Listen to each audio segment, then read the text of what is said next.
शाखा अध्यक्ष हैं नारनौल से। दीप प्रज्वलन हुआ उनके हाथों से, और गौशाला के लिए जिन्होंने एक बहुत बड़ा काम किया है, पानी का टैंकर 5000 लीटर का, जिसकी लागत 1.25 लाख रुपए से 1.5 लाख रुपए तक है। एक बार जोरदार तालियों के साथ उनका मान कीजिए। और मुझे लग रहा है कि टैंकर आया है तो टैंकर को खींचने के लिए ट्रैक्टर जरूर आएगा, आवश्यकता है, आएगा। तो व्यासपीठ उनका बहुत मान करती है, बहुत सम्मान करती है। चीका से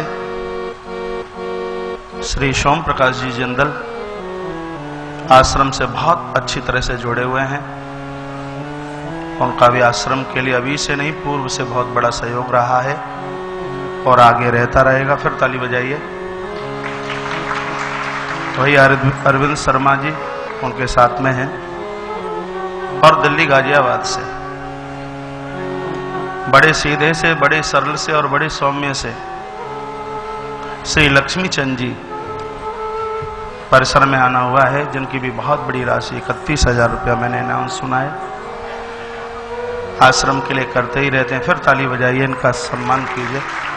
परिसर में आया। और अभी मैं कुछ दिनों पहले वटेश्वर में कथा कर रहा था। शिव महापुराण में भगवान श्री वटेश्वर नाथ का नाम आता है। ये आगरा और कानपुर रोड पर 101 मंदिर शंकर जी के बने हैं। यमुना के पावन तट पर सदियों पूर्व समय का पता नहीं कितना समय बीत गया होगा, विधाता ब्रह्मा ने इस स्थान पर तप किया। भगवान शंकर वहां प्रकट हो गए। ब्रह्मा जी को कहा वरदान मांगिए। विधाता ब्रह्मा ने कहा जगत के कल्याण के लिए आप यहीं इसी स्थान पर बैठ जाइए, इसलिए इनका नाम पहले ब्रह्मलाल हुआ। तत्पश्चात द्वापर में सम्राट सूरसेन जी महाराज हुए हैं, जिनके घर में 12 पुत्रों का जन्म हुआ। सुने, ज्येष्ठ बेटे थे श्री वसुदेव जी महाराज। यदि वसुदेव और माता देवकी को कारागृह में नहीं डाला जाता होता तो भगवान श्री कृष्ण की जन्मभूमि यह धाम श्री वटेश्वर नाथ ही होता। कारागृह से निकलने के बाद भगवान कृष्ण तो द्वारका चले गए, और इधर सूरसेन जी के एक दूसरे पुत्र जिनका नाम था समंदर, उनके बेटे हुए निमि, जो जैन धर्म के 22वें तीर्थंकर हुए हैं। इनकी भी जन्मभूमि बिल्कुल वही है। 10 बच्चे रह गए और आपस में संपत्ति के लिए लड़ने लगे। सूरसेन जी महाराज यही भगवान ब्रह्मलाल के परम भक्त थे। शंकर जी के दरबार में आकर के रोए और कहा, बाबा आपके दरबार में मैंने सदैव माथा टेका है और मेरे घर में संपत्ति के लिए इतना बड़ा झगड़ा। तो उस दौलत को बांटने के लिए पिंडी फाड़कर भगवान शंकर प्रकट हो गए। सूरसेन जी महाराज की संपत्ति को बांटा। पहले इनका नाम था वाटेश्वर, और बोलते बोलते दौलत को बांटा इसलिए वाटेश्वर, और बोलते बोलते आज जगत में वो वटेश्वर नाथ के रूप में बैठकर जगत के आत्म कल्याण, आत्म उद्धार में लगे हुए हैं। ये उन भगवान शंकर जी की बात कर रहा हूं, स्वयंभू हैं, अपने आप प्रकट हुए हैं। जब औरंगजेब आया था इस पिंडी को समाप्त करने के लिए, पहला प्रहार किया पिंडी के ऊपर, वो 3 घाव आज भी हैं। पहला प्रहार किया तो उसमें से जल की धारा फूटी पिंडी में से।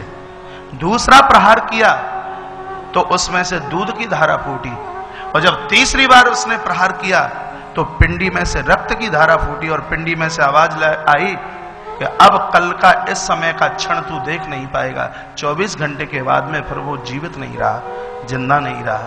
तो अब आज से लगभग 10, 12 या 15 दिन पहले दिल्ली के आयोजक श्री सुभाष जी चौबे, माता श्रीमती सुनीता चौबे के आयोजकता में श्री वटेश्वर धाम में एक बहुत राम कथा का आनंद लिया। कभी आपका उधर जाना हो, इस स्थान का जरूर दर्शन करना। श्री शिव महापुराण की कोटि रुद्र संहिता में भगवान वटेश्वर नाथ का वर्णन किया है। समस्त कामनाओं को पूर्ण करने वाले भगवान प्रभु श्री वटेश्वर नाथ है।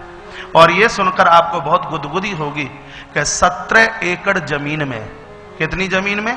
17 एकड़ जमीन में विशाल गुरुकुल तुलसी विद्यापीठ का निर्माण होने के लिए कुछ ही दिनों के बाद में आरंभ होने के लिए जा रहा है, जिसमें 2 एकड़ जमीन तो वहां के जो कथा के आयोजक थे श्री सुभाष जी चौबे और सुनीता चौबे ने 2 एकड़ गुरुकुल के लिए जमीन सादर समर्पित की है। तो ये व्यासपीठ उनका बहुत मान करती है, सम्मान करती है। वर्तमान समय में आप अंकलन कीजिए 2 एकड़ जमीन की कीमत कितनी हो सकती है। लेकिन कथा के परसों या दर्शन में बोल रहा था कि इस जगत में लेने वालों की कमी है, देने वालों की कमी बिल्कुल नहीं है। देने वाले इतने हैं, लेकिन पैसा अच्छी जगह यूज तो हो गए, अच्छी जगह खर्च हो गए। देने वालों की बिल्कुल कोई कमी नहीं है।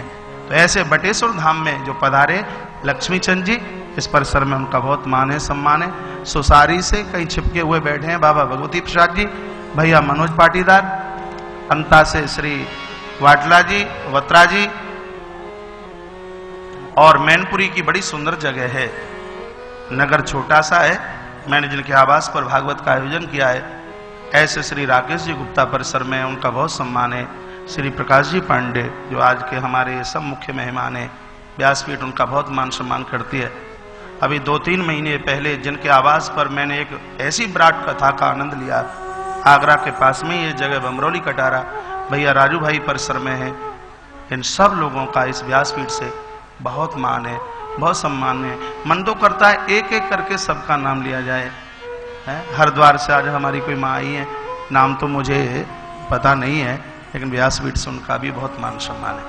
यहाँ की व्यवस्था मंडली, आयोजक मंडली, मध्य प्रदेश प्रभारी के रूप में अपना पूरा कार्य निभा रहे हैं। ऐसे भैया कमलेश पंचोली जी, महामंत्री के रूप में भैया श्री प्रकाश जी गुप्ता, और आनंद होटल के अधिष्ठात्रा और इस कथा के मुख्य जजमान भैया रामनिवास जी गुप्ता, माता राजकुमारी गुप्ता, उनके अनुज भैया सुनील जी, भैया दीपक जी, इन सब का व्यासपीठ तो बहुत मान सम्मान करती है। दिल्ली से भैया वीरेंद्र अग्रवाल जी, और एक एक करके इस व्यासपीठ से आप सबका एक बार नहीं बहुत बहुत बार माने सम्माने। श्री मुकुल जी देव भाषा में मंच का संचालन करते हैं, मुझे बहुत गुदगुदी होती है, मुझे बहुत अच्छा लगता है। बगल में श्री ओम जी खंडेलवाल, इधर माता सरोज अग्रवाल, तांबी माता, ये सब लोग पूर्व से ही बहुत बढ़िया तरह से जुड़े हुए हैं। व्यासपीठ सबका बहुत मान बहुत सम्मान करती है।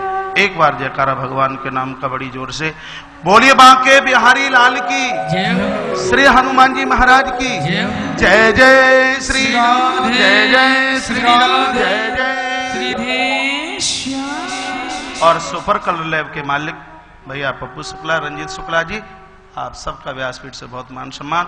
और टेलीविजन के माध्यम से, संस्कार चैनल के माध्यम से मुझे सुनने में सक्षम मेरे सभी श्रोताजन और संस्कार चैनल की पधारी हुई टीम, पूरा संस्कार परिवार, आप सभी के हृदय में बैठे हुए मैं अपने परमात्मा को नतमस्तक होते हुए आपकी आस्था और श्रद्धा और भावना को करोड़ों बार प्रणम भाव से नमित होते हुए,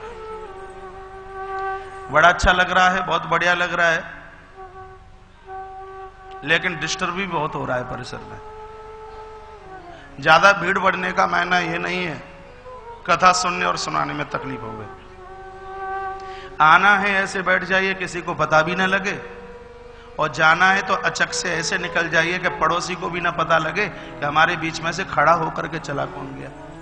फिर देखिए कथा का आनंद। आइए, हम भगवान के हैं और भगवान हमारा है, इससे बढ़िया ना तो कोई संबंध हुआ है, ना हो रहा है, और ना सही में होने वाला है।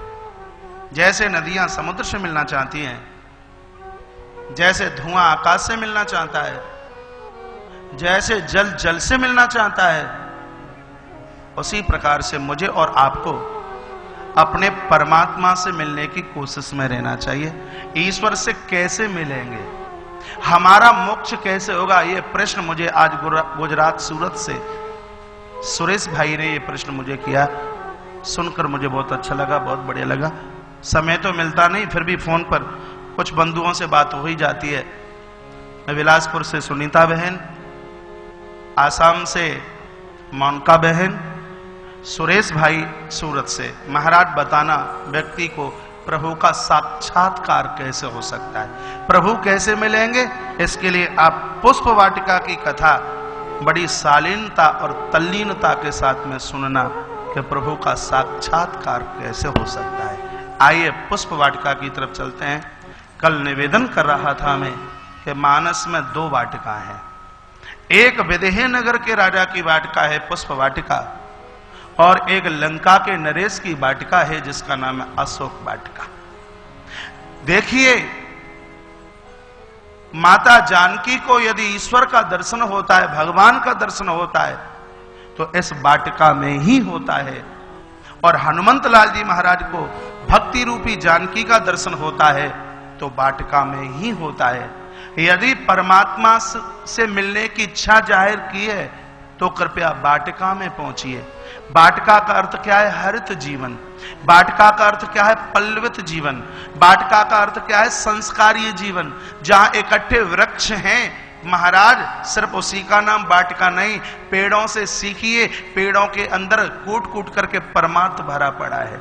आम का वृक्ष कैसे मीठे मीठे फल देता है, लेकिन कभी उसने उन फलों को स्वयं स्वीकार नहीं किया। जो इस धरती पर आकर जिन्होंने जिंदगी दूसरों के लिए जीना सीखी है, उन लोगों को एक न एक दिन भगवान का साक्षात्कार हो ही जाता है। और ये जिंदगी है वाटिका का, वाटिकाहारित जीवन, पल्लवित जीवन, सुनहरा जीवन, सुंदर जीवन, संस्कार से भरा हुआ जीवन, समर्पण से भरा हुआ जीवन। महाराज, ये वाटिका का रूप है, ये वाटिका है।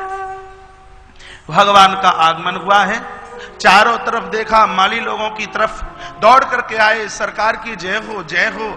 प्रभु ने कहा कि यदि आपकी अनुमति हो तो गुरुजी की पूजा के लिए कुछ सुमनों का हम चयन कर लें। कहा नहीं, ये कार्य हमारा है, ये काम हम करेंगे। राम जी ने कहा नहीं, बड़भागी वो हैं जिनको संत सेवा करने का, गुरुजन सेवा करने का सौभाग्य प्राप्त होता है। गुरुजी ने हमें कहा है तो ये कार्य हम ही करेंगे। ध्यान से सुनना, कभी कभी ऐसा होता है, संत महापुरुष किसी को बोलते हैं भैया ये काम कर देना, उसने आगे वाले को बोल दिया, उसने आगे वाले को बोल दिया, और उसने आगे वाले को बोल दिया, और काम हुआ ही नहीं। आप बड़भागी हैं जब किसी ने आपको संकेत किया है, तो उसमें लापरवाही नहीं, वो कार्य तो हम स्वयं अपने हाथों से करें। ये मेरे भगवान प्रभु श्री राम का वाक्य है। प्रभु ने जो ही अंदर प्रवेश किया है तो कुछ पुष्प तो भगवान सूर्य नारायण को देख करके खिल रहे थे, और जो अधोमुखी पुष्प थे वो सूर्यवंशी प्रभु राम को देख करके महाराज खिल गए हैं। आइए प्रवेश करते हैं हम मानस की उस पुष्प वाटिका में, जहां वैदेही जनक नंदिनी माता जानकी का आगमन हो रहा है। और जब मानस में माता जानकी का आगमन हो जाए फिर तो उस राम कथा का कहना ही क्या है। मां जानकी के ऊपर तो जितना बोला जाए उतना कम है। निवेदन करूंगा, प्रभु राम को प्रकट करने के लिए, भगवान श्री कृष्ण को प्रकट करने के लिए इस जगत में मां कौशल्या और माता देवकी जैसी मां प्रकट हो गई। जनक नंदिनी माता जानकी का आगमन हो रहा है। गोस्वामी जी बड़े भाव के साथ लिख रहे हैं, चहु दिस तालियों के साथ चौपाइयों का आनंद लेंगे।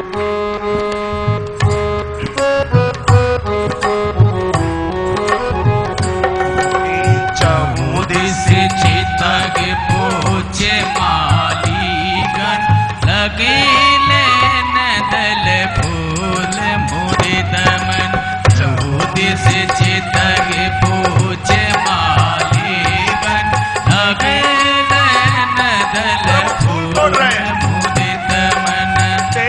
अवसर सीता तब आई, देगी अवसर सीता तब आई, देगी अवसर सीता तब आई, देगी अवसर सीता तब आई। गिरिजा पूजन जननी पठाए, गिरिजा पूजन जननी पठाए। संग सखी सब सुभग सयानी, गावई गीत मनोहर वाणी। संग सखी सब सुभग सयानी, मुझे आनंद नहीं आ रहा, दोनों हाथ ऊपर कीजिए। गीत मनोहर वाणी। अवसर सीता तक आई, गिरिजा पूजन जननी पठाए। ये अवसर सीता तक आई, गिरिजा पूजन जननी पठाए। अवसर सीता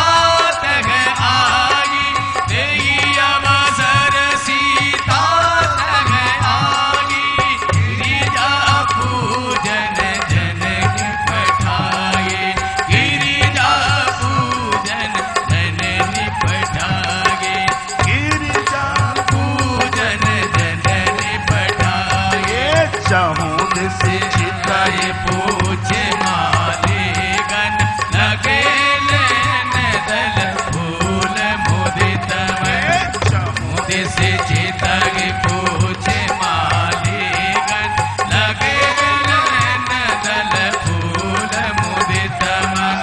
समुद्र से चितक पूछे मालिगन, लगे नैन दल फूल मुदित।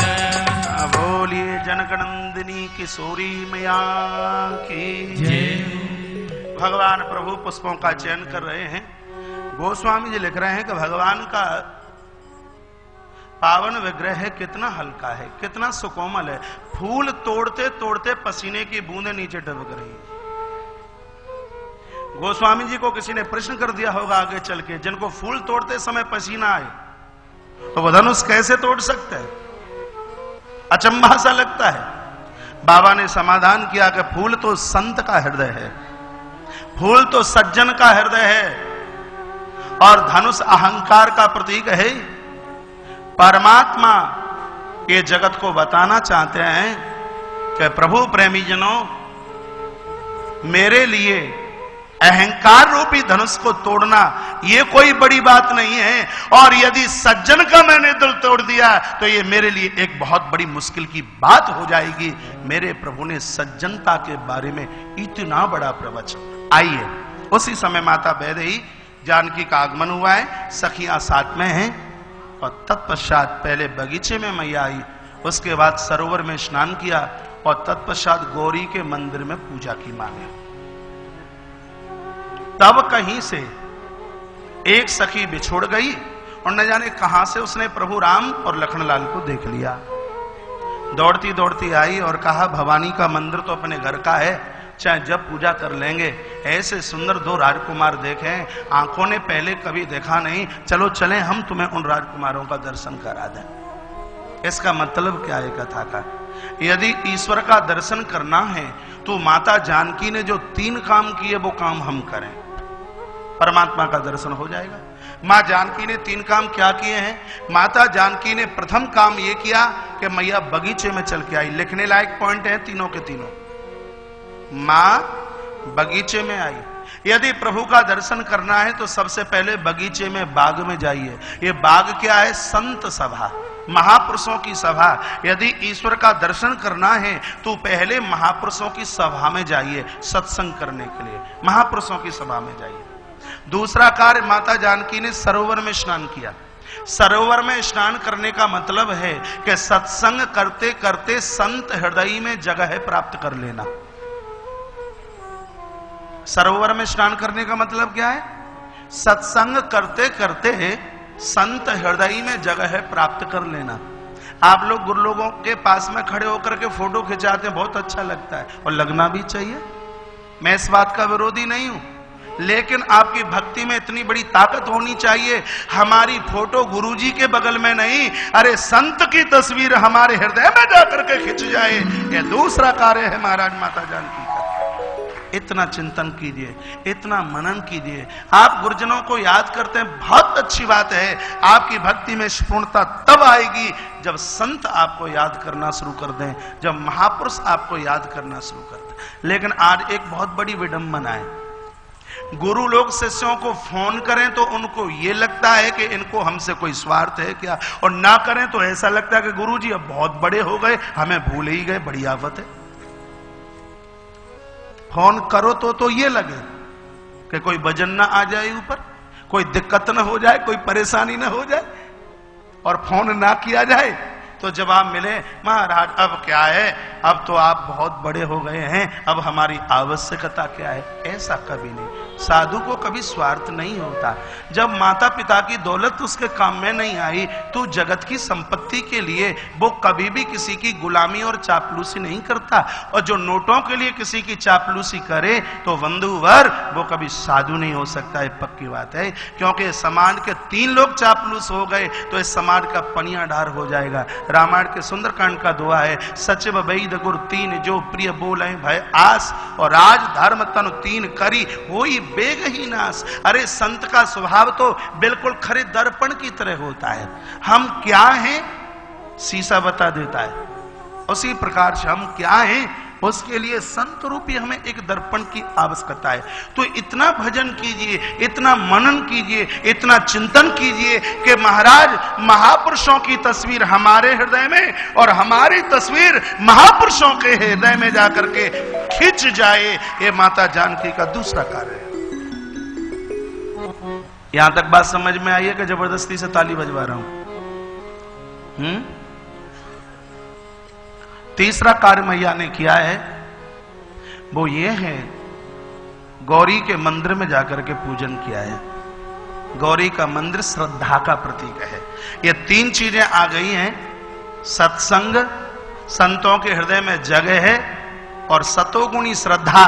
जब ये तीन घटना घट जाएंगी तो जैसे एक सखी आई और जानकी का हाथ पकड़ा, कहा चलो हम तुम्हें राजकुमार का दर्शन करा दें। वो सखी कौन है? कौन है वो सखी? सदगुरु। ये तीन घटना जीवन में घटेंगी तो सखी की तरह कोई सदगुरु चल करके आएगा और हमारी उंगली पकड़ेगा और